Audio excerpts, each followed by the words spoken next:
अस्सलाम वालेकुम students, welcome to my channel lecture time. Students, आज की वीडियो में हम पढ़ेंगे difference between ratio, proportions and variations. हम देखेंगे कि इनमें डिफरेंस क्या है। हम इसको डिस्कस करेंगे with the help of examples. So हम इसको स्टार्ट करते हैं। First of all, ratio. What is ratio? आप बेसिक क्लासेस में पढ़ते आए हैं कि रेशो एक कंपैरिजन होता है। रेशो एक कंपैरिजन होता है between two same quantities, between two like quantities. What is ratio? Comparison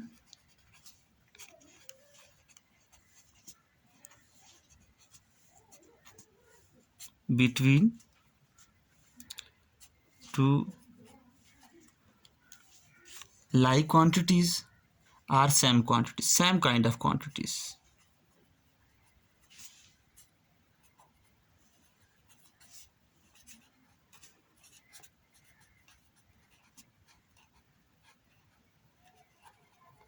same quantities कौन सी हो सकती हैं? फॉर एग्जांपल, आप रेशो ले रहे हैं, टू क्वांटिटीज़ हैं और दोनों, फॉर एग्जांपल हम कहते हैं 4 metre length and 8 metre length. इसी तरह अगर हम बात करें 20 सेकेंड 25 सेकेंड,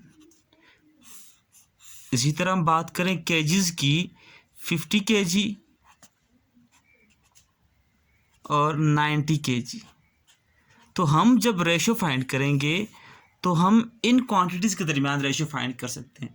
ऐसे कभी नहीं हो सकेगा कि आप 4 मीटर और 20 सेकेंड के दरमियान रेशो लें। ऐसा कभी भी नहीं हो सकता, राइट। इसी तरह आप 25 सेकेंड एंड 90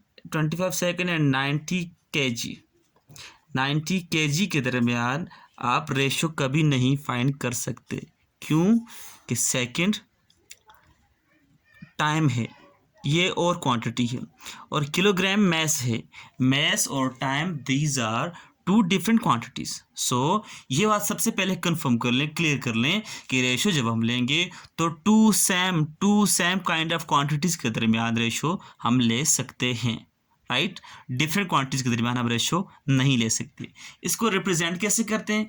इसकी रिप्रेजेंटेशन इस तरह होती है। फॉर एग्जांपल, मेरे पास टू क्वांटिटीज़ हैं, ये टू क्वांटिटीज़ हैं, तो मैं इनके दरमियान रेशियो से लिखूंगा 4:8, राइट स्टूडेंट्स। ये मेरे पास इस तरह बन जाएगा। या इस तरह मेरे पास टू क्वांटिटीज़ हैं, ए एंड बी, तो ए और बी के दरमियान रेशियो में इस तरह लिखूंगा। एक तो इनके दरमियान रेशियो रिप्रेजेंट करने का ये मेथड है। दूसरा मेथड ऐसा भी हो सकता है, इसको 4:8 को मैं लिख सकता हूँ 4/8। इसी तरह A/B को लिख सकता हूँ A/B। सो ये दो तरीके हैं रेशो को रिप्रेजेंट करने के। हम उसको फ्रैक्शन की फॉर्म में भी लिख सकते हैं और हम इसको डॉट्स की फॉर्म में या इस तरह रेशो की फॉर्म में हम इसको लिख सकते हैं, राइट स्टूडेंट्स। सो रेशो की बात तो यहाँ से क्लियर हो गई। और ये बात अपने माइंड में रखिएगा कि रेशो को हमेशा सिंपलेस्ट फॉर्म में लिखा जाता है, ठीक है। इट इज़ रिटन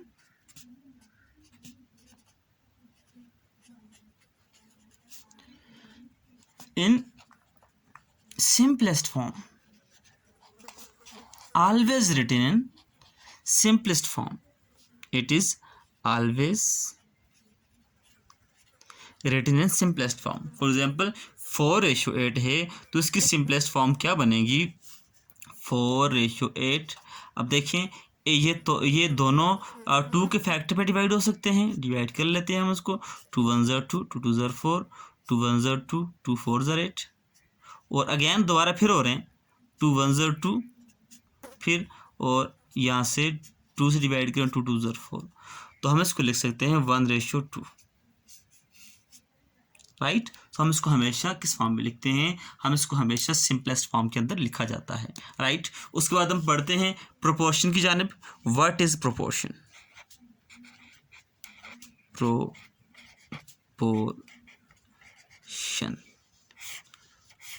प्रोपोर्शन क्या होता है?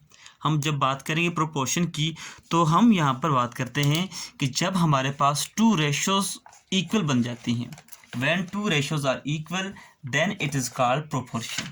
हम इसको क्या बोलते हैं? Proportion. A proportion is an equation that states that two ratios are equivalent.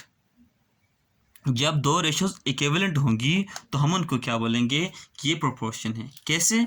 हम इसी की बात कर लेते हैं। देखिए हमारे पास यहाँ पर रेशो थी 4:8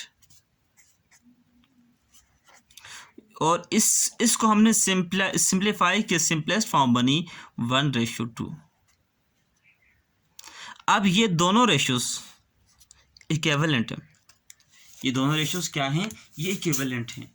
हम इन्हीं को हम क्या कहेंगे? क्योंकि ये आपस में इक्विवेलेंट हैं, हम इसको ऐसे लिख सकते हैं कि 4:8 इज इक्वल टू 1:2। एक रिप्रेजेंट करने की ये फॉर्म बन गई। या हम इसको ऐसे लिख सकते हैं 4:8 और इक्विवेलेंट की जगह हम लगा लेंगे प्रोपोर्शन का सिंबल। प्रोपोर्शन का सिंबल क्या होता है? 4 डॉट्स लगा लेते हैं आप, और आपने इस तरह लिख दिया 1:2। Right students? सो आपने इसको इस फॉर्म के अंदर लिख लिया। तो प्रोपोर्शन को हम ऐसे लिख सकते हैं, इसकी एक वन फॉर्म थी, सेकंड फॉर्म ये थी, और थर्ड फॉर्म की बात करते हैं हम। थर्ड फॉर्म आप ऐसे लिख सकते हैं। देखिए हमने पहले पढ़ा था कि आप रेशियो को फ्रैक्शन की फॉर्म में लिख सकते हैं, तो आप 4:8 को लिख सकते हैं 4/8, और इसी तरह 1:2 को आप लिख सकते हैं 1/2 लिख सकते हैं। Right students? सो प्रोपोर्शन क्या होगी कि जब दो रेशियोज आपस में इक्विवेलेंट होंगी, सेम होंगी, इक्वल होंगी, तो हम क्या करेंगे? हम उसको लिखेंगे कि दीज आर प्रोपोर्शन। तो ये प्रोपोर्शन की फॉर्म के अंदर होंगी। और जब प्रोपोर्शन लिखा जाता है, फॉर एग्जांपल हमारे पास AB और CD दो रेशोज़ हैं, ये आपस में इक्विवेलेंट हैं, तो हम इसको जब प्रोपोर्शन की फॉर्म में लिखेंगे, हम इसको इस तरह लिखेंगे, हम लिखेंगे A/B प्रोपोर्शन C/D। और आप ये अच्छी तरह पढ़ भी चुके हैं, पढ़ाए हैं कि अब हमारे पास यहाँ पर ये जो इनके साइड वाली वैल्यूज़ होंगी दो, ये दो वैल्यू, चलिए इसको मैं थोड़ा सा बड़ा करके लिख लेता हूँ। इन दो वैल्यूज़ को हम बोलते हैं एक्सट्रीम्स,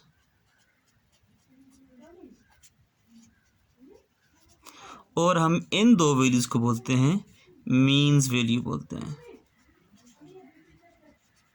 हम इनको मीन्स बोलते हैं और इनको हम बोलते हैं एक्सट्रीम्स बोलते हैं। Right students? सो हम समझ चुके रेशियो एंड प्रोपोर्शन को। अब हम मूव करते हैं वेरिएशन की जानिब। स्टूडेंट्स, वेरिएशंस टू टाइप की होती हैं, आप अच्छी तरह इसको समझते भी हैं। एक को हम बोलते हैं डायरेक्ट वेरिएशन,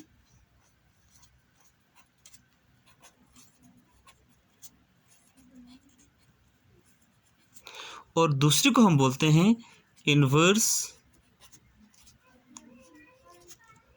वेरिएशन। अब डायरेक्ट और इनवर्स वेरिएशन में डिफरेंस की हम बात कैसे करते हैं? देखें, अब क्या होता है, आप सिंपल सी एग्जांपल ले लें कि एक स्टूडेंट स्कूल से छुट्टी करता है और एक छुट्टी का फ़ाइन है 50 रुपीज़, एक लीव का फ़ाइन है 1 लीव का 50 रुपीज़। तो वो अगर 2 लीव्स करेगा तो उसका फ़ाइन कितना बन जाएगा? 100 रुपीज़। 3 लीव्स करेगा तो कितना बन जाएगा? 150 रुपीज़। 4 लीव्स करेगा तो उसका फ़ाइन कितना हो जाएगा? वो 200 रुपीज़। अब देखें, यहाँ पर डेज़ हैं और यहाँ पर फ़ाइन है। अब जैसे जैसे डेज़ इंक्रीज़ हो रहे हैं उसका फ़ाइन भी इंक्रीज़ हो रहा है। Right students? जैसे जैसे डेज़ इंक्रीज़ हो रहे हैं ऐसे ही ऐसे फ़ाइन इंक्रीज़ हो रहा है। अगर हम इसको बोल लें, डेज़ को x बोल लें और हम फ़ाइन को y बोल लें, तो अब हम क्या करेंगे? मैथमेटिकली डायरेक्ट वेरिएशन को इस तरह डिनोट करेंगे कि y is directly proportional 2x, y varies directly as x। या हम इसको ऐसे ही पढ़ सकते हैं, y is directly proportional to x। या हम इसको ऐसे ही पढ़ सकते हैं कि y varies directly as x। Right students, जब हमने इसको इस फॉर्म के अंदर लिख लिया, अब ये y और ये x क्वांटिटी और ये साइन ऑफ प्रोपोर्शनैलिटी है। साइन ऑफ प्रोपोर्शनैलिटी को जब हम इसको यहाँ से चेंज करेंगे तो ये चेंज होता है इक्वल के साइन के अंदर और एक कांस्टेंट यहाँ पर लग जाता है जिसको हम k बोलते हैं, और फाइनल हमारे पास इक्वेशन इस तरह की इक्वेशन बन जाती है। राइट स्टूडेंट्स, सो हमारे पास ये बात बन गई, ये हमारे पास डायरेक्ट वेरिएशन की इक्वेशन बन जाएगी। अब हम बढ़ते हैं आगे, इनवर्स वेरिएशन की जाने बढ़ते हैं। इनवर्स वेरिएशन की जब हम बात करते हैं, देखें इनवर्स वेरिएशन में आप ले लें, आप स्पीड और टाइम ले लें। देखें, जब हम कार ड्राइव कर रहे हों तो हम जितनी ज़्यादा स्पीड करेंगे, जितनी ज़्यादा स्पीड अपनी गाड़ी की बढ़ाएंगे, तो उतना ही कहीं पहुंचने पे हमें टाइम कम लगेगा, उतना ही टाइम हमें क्या लगेगा, कम लगेगा। फॉर एग्जांपल, आपकी स्पीड थी 10 किलोमीटर पर आवर, तो आपको टाइम लगता है 12 मिनट्स और 12 सेकंड, राइट, या 12 आवर लगते हैं, आपको 12 आवर टाइम लगता है। लेकिन अगर आपने अपनी स्पीड को डबल कर लिया, 20 किलोमीटर कर लें, 20 किलोमीटर पर आवर करें, तो अब क्या हो जाएगा, अब टाइम कम लगेगा, अब 6 आवर लगेंगे। इसी तरह उसको 30 कर लें तो आपके पास मज़ीद अगर कम टाइम लगता है, 4 आवर लगते हैं। तो आपने क्या किया, देखें स्पीड यहाँ से इंक्रीज़ करते गए, इसको अगर हम बोलें x, और यहाँ से टाइम क्या होता गया, वो डिक्रीज़ हो रहा है, टाइम क्या हो रहा है, वो डिक्रीज़ हो रहा है। अगर हम यहाँ पर बात करें तो अब आप यहाँ पर क्या करते हैं कि increase in one quantity also increase in gives also increase in other quantity. तो ये भी इंक्रीज़ होगी तो ये भी increase, mean increase gives increase, और अगर हम इसको कम करते जाएं और उलट जाएं सीखे, डिक्रीज़ गिव डिक्रीज़।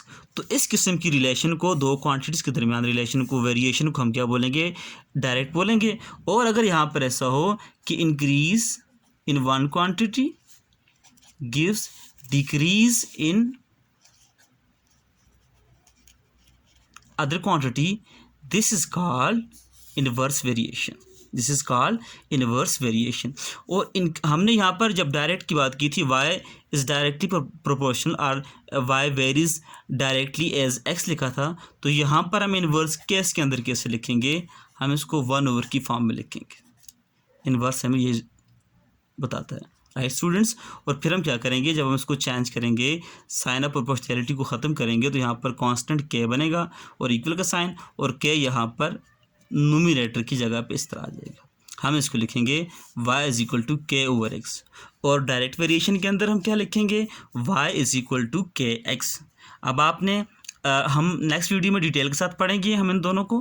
आपने ये इक्वेशन माइंड के अंदर रखनी है कि y is equal to kx ये डायरेक्ट वेरिएशन है, और y is equal to k/x this is the inverse variation. So students, I hope आप समझ चुके होंगे, आपने समझ लिया होगा कि रेशो क्या होती है, प्रोपोर्शन क्या होती है और वेरिएशंस क्या होती है।